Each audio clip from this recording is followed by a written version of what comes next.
अस्सलाम वालेकुम dear students, this is sir Naseem Zulfiqar और आज मैं सेकेंड ईयर केमिस्ट्री में मैक कॉलेजिएट के कॉम्प्रिहेंसिव पेपर के एमसीक्यूज़ जो है वो सॉल्व करने वाला हूँ। और कराची का एक बड़ा रिनोन्ड कोचिंग सेंटर है ये मैक कोचिंग सेंटर या मैक कॉलेजिएट।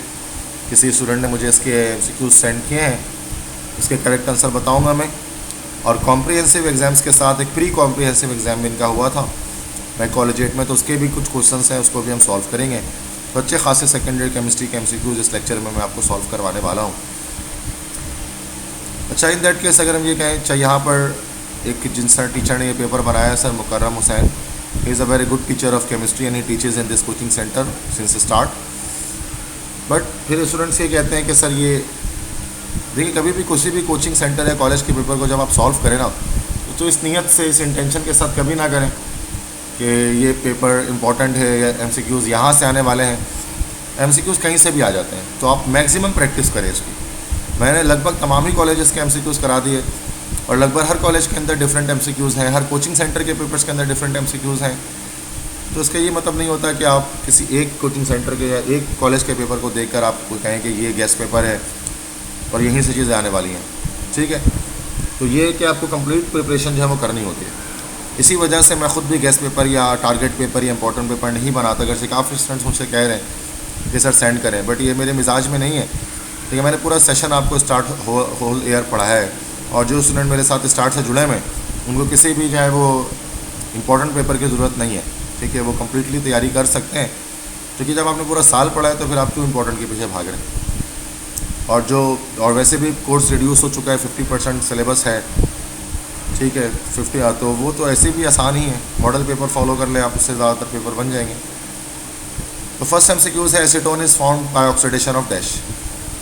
एसीटोन जो है वो सेकेंडरी अल्कोहल्स की ऑक्सीडेशन से बन रहा होता है।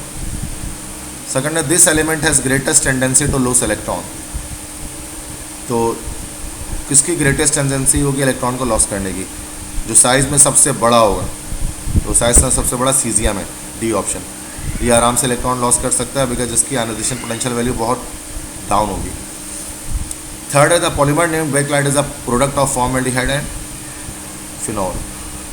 ये काफ़ी इंपॉर्टेंट एमसीक्यूज़ है। ये ऐसा एमसीक्यूज़ है मैं कहता हूँ कि शायद पेपर में आ सकता है, क्योंकि लगभग जितने भी कोचिंग सेंटर और कॉलेज के पेपर मैंने सॉल्व किए हैं, ये बेकलाइट वाले एमसीक्यूज़ लास्ट मुझे दिखाया वहाँ पर। Fourth, it is not a nucleophile. कौन सा निक्लोफाइल नहीं है? ये भी बड़ा इंपॉर्टेंट एमसीक्यूज़ है। BF3 वो निक्लोफाइल नहीं है, इलेक्ट्रोफाइल है, और ज़्यादातर कॉलेजेस में ये एमसीक्यूज़ आया हुआ है। फिफ्थ है, benzene can not undergo. Benzene क्या नहीं कर सकता? तो बेंजीन सब्स्टिट्यूशन, एडिशन, ऑक्सीडेशन सब कर सकता है, सिर्फ एलिमिनेशन नहीं कर सकता। सिक्स्थ है, the presence of double bond in a compound is the sign of. जब डबल बॉन्ड आता है कंपाउंड में तो वो अनसैचुरेशन आ जाती है उसके अंदर। सेवंथ है, the hybridisation in the carbon atom of carbonyl group is. Hybridisation होती है sp कार्बोनिल में, सॉरी sp नहीं होती, sp2 होती है। ये 3 सिग्मा बॉन्ड होते हैं। एट्थ है, Nelson cell is use to prepare. Nelson cell क्या बनाने में इस्तेमाल करते हैं? क्लोरीन गैस को बनाने में इस्तेमाल किया था, चैप्टर 4 में पढ़ा है इसे। नाइन्थ है, laughing gas is chemical. Laughing gas क्या होता है? नाइट्रस ऑक्साइड, N2O होता है। 10 the body stores part of glucose for rainy days in dash in form of glucose. Chapter 10 से एमसीक्यूज है, लिवर में ग्लाइकोजन स्टोर होता है। 11th है, this is an example of oligosaccharide. Oligosaccharide इन सब में से क्या है? तो माल्टोज एक ओलिगोसैकेराइड है, असल में एक डाइसैकेराइड है जो 2 ग्लूकोज यूनिट से मिलकर बनता है। 12 है, this gas is used in ripening of fruit. तो इथीन को इस्तेमाल किया जाता है फलों को पकाने के लिए।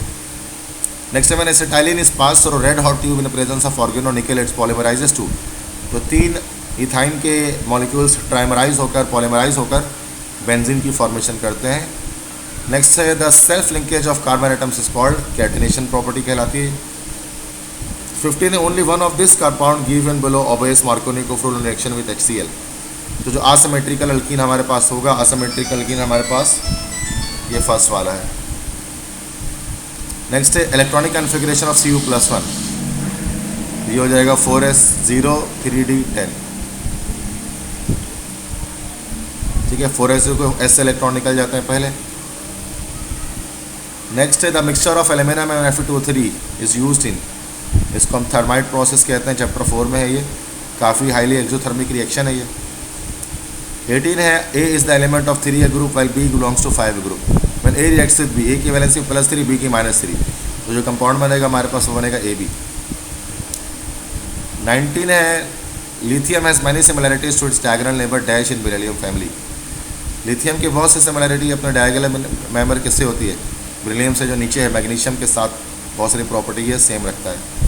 20 this element which is present in group 5 and period 3 at atomic number is, ये भी हर कॉलेज में आया हुआ है, फास्फोरस, ये एटॉमिक नंबर 15 होगा उसका। 21 है hybridisation in the carbon atom of ethane. Ethane में होती है हमारे पास sp3 हाइब्रिडाइजेशन, टेट्राहेड्रल स्ट्रक्चर होता है। 22 है the hydride found by the combination of non metal of group 4 है 5 है 7 6 एंड 8 7 है विथ हाइड्रोजन इज कॉल्ड, ये हमारे पास होते हैं कोवेलेंट हाइड्राइड्स। ठीक है students, so this is the first page of MCQs। Now moving towards the second page. काफ़ी तो आसान से MCQs है, ये भी बहुत ज़्यादा टिपिकल नहीं है, you can solve it easily if you have a little bit concept about the topics of chemistry. Next है dash compounds contain cellulose nitrate acetate as fibre forming substance.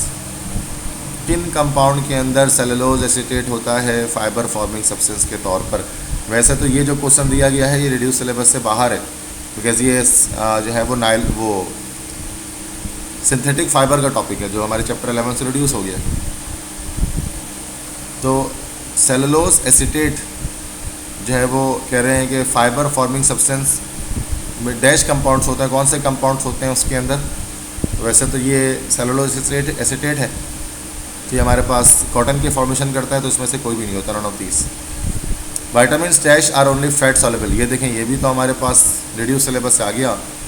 Vitamin B और C के अलावा बाकी जो होते हैं वो सारे हमारे पास A D E ये सारे हमारे पास फैट सॉल्युबल होते हैं। 25 है aromatic compounds burn with sooty film because of, उनके पास हायर परसेंटेज ऑफ कार्बन होती है, दैट्स वाई। नेक्स्ट है compound having CHO and OH functional group is called, उसको एल्डोल कहा जाता है। नेक्स्ट है ethylene diamine tetraacetate in example of dash dentate ligand, तो ये है हेक्साडेंटेट लिगेंड है, PDT है। नेक्स्ट है form of coal used at power generation station is called, ये एंथ्रेसाइट इस्तेमाल किया जाता है, हाई ग्रेड कोल। 29 है dimethyl ether and ethyl alcohol और डैश, ये आपस में फंक्शनल ग्रुप आइसोमर्स हैं। नेक्स्ट है this group is ortho para directing, OR ortho para directing होगा बिकॉज लोन पेयर है ऑक्सीजन के पास। नेक्स्ट है आइसोमर ऑफ प्रोपनल इज, प्रोपनल का आइसोमर कौन होगा भाई, एसीटोन होगा, फंक्शनल ग्रुप आइसोमर्स होंगे। 32 है aceto is not absorbed in water directly from H2SO4 because ये रिएक्शन हाईली एक्सोथर्मिक होता है, दैट्स वाई पहले ओलियम बनाते हैं फिर करते हैं। वैसे ये भी रिड्यूस सिलेबस से बाहर है, आई थिंक ईयर तो इसमें मेंशन है ना 2021, यही सेशन है ये, लेकिन ये तो सल्फ्यूरिक एसिड से आ गया ना, तो सल्फ्यूरिक एसिड तो वैसे भी आप जानते हैं कि रिड्यूस सिलेबस में नहीं है। ये थोड़ी सी गलती हुई है इस पेपर के अंदर कि इसमें से वो टॉपिक्स आए हुए जो रिड्यूस सिलेबस से बाहर भी हैं। 33 है it is used as lubricant for machinery and also as a moderator in nuclear reactions, तो मशीनरी के लुब्रिकेंट के तौर पर हम इस्तेमाल करते हैं ग्रेफाइट को। Next aqua regia can dissolve noble metals due to the presence of, किसके प्रेजेंस की वजह से ऐसा होता है, नेसेंट कोलिन के प्रेजेंस की वजह से। वैसे तो उसमें नेसेंट कोलिन होता है NOCl जो निकाल रहा होता है, इसमें से ये चारों ही नहीं है बिकॉज उसमें होता है नेसेंट कोलिन, और नेसेंट कोलिन तो इनमें से ऑप्शन ही नहीं है।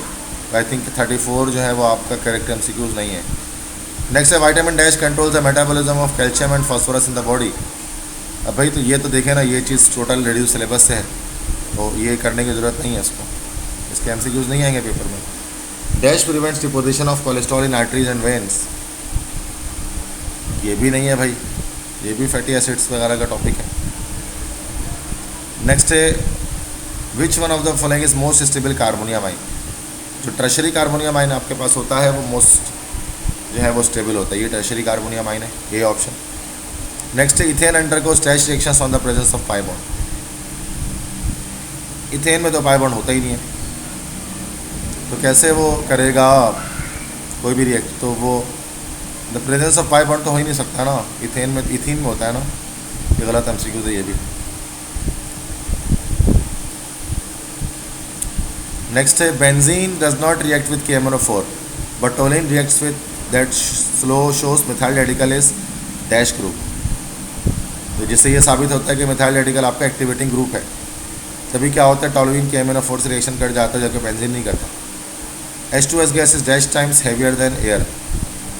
H2S जो आपके पास है वो भी रिड्यूस हो गया भाई, ये सब याद ना रखें, मैं उसके आंसर्स भी नहीं बता रहा आपको। नेक्स्ट है benzene is extraordinary stable as compare to corresponding alkene due to its dash. क्यों भाई, डीलोकलाइज पाई बॉन्ड्स की वजह से ऐसा है। नेक्स्ट है isopropyl alcohol undergoes oxidation to produce dash. Isopropyl alcohol से आप जानते हैं एसीटोनिन मिलेगा, सेकेंडरी प्रोपाइल अल्कोहल है, सेकेंडरी अल्कोहल्स के ऑक्सीडेशन से कीटोन्स मिलते हैं। लास्ट है 1 ब्यूटीन एंड 2 ब्यूटीन है dash. 1 butene 2 butene position isomers हैं, बिकॉज उनकी पोजीशन डिफरेंट है फंक्शनल ग्रुप की। बच्चों ये तो हमारे पास कॉम्प्रिहेंसिव के पेपर होगा। प्री कॉम्प्रिहेंसिव पेपर जो हुआ था वो उसके MCQs भी आपके साथ शेयर करता हूँ मैं। ये रहा भाई प्री जो आपका इनका ये कहला रहा था, दैट इज़ देखिए इसमें लिखा हुआ है, this is the, I think मैंने आपको पहले प्री कॉम्प्रिहेंसिव करवा दिया है ना, कॉम्प्रिहेंसिव एग्जाम्स 2021।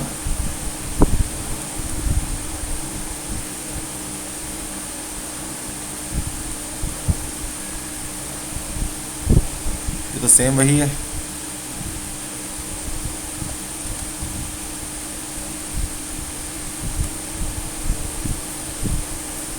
ये भी सेम वही है। तो लेट मी चेक कि शायद कहीं पर वो प्री कॉम्प्रिहेंसिव पेपर थे तो मेरे पास।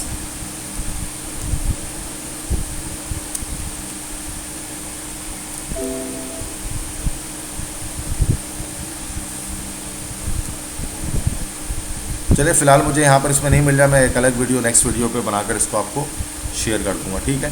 तो आज तक के लिए इतना ही रखते हैं।